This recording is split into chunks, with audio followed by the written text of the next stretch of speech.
Hi, my name is Darren Main, and we're going to be talking about the therapeutic relationship that forms between a teacher and a student.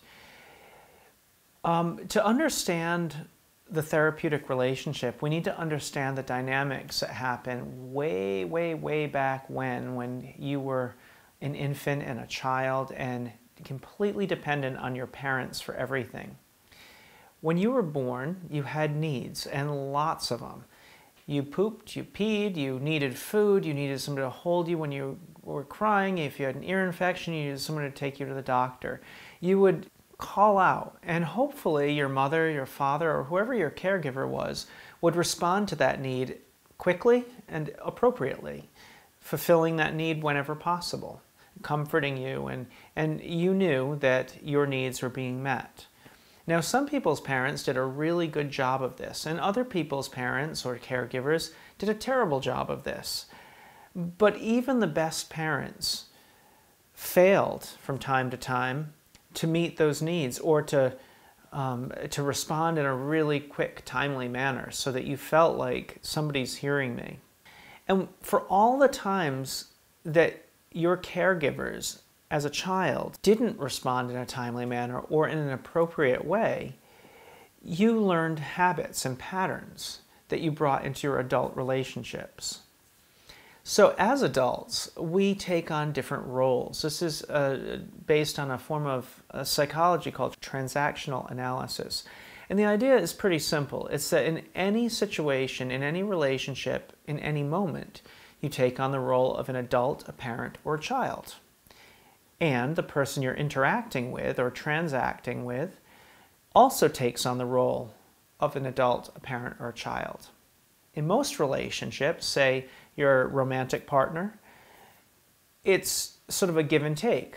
One day you need to be a child and be cared for by your partner, and the next day, or maybe even 5 minutes later, the roles get reversed and you sort of take care of each other. This is true of almost all relationships. There are times when we are cared for, there are times when we are sort of more of an adult in the situation. There's times when we're both children and we're being playful and giddy and silly. In a therapeutic relationship, you are almost always, as a teacher, in the role of either an adult or a parent. And your student is almost always in the role of a child.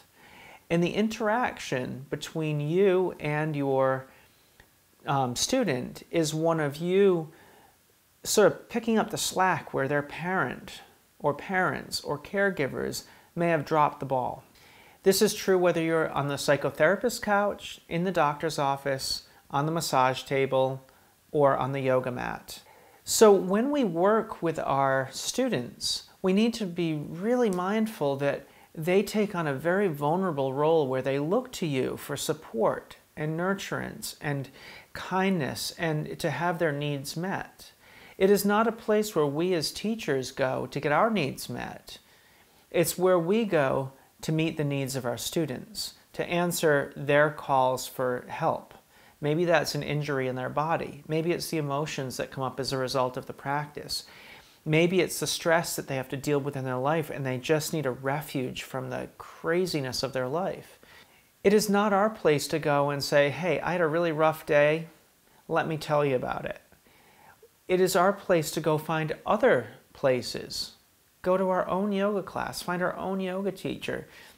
Maybe go to a support group or talk to your partner at home, whatever it is you need to do to get the support to process your own needs that is separate from your students, because they are relying on you to be the parent in the room, to hold that space where they can really go deep within and feel the safety and the comfort that allows them to take their yoga practice to the deepest possible level.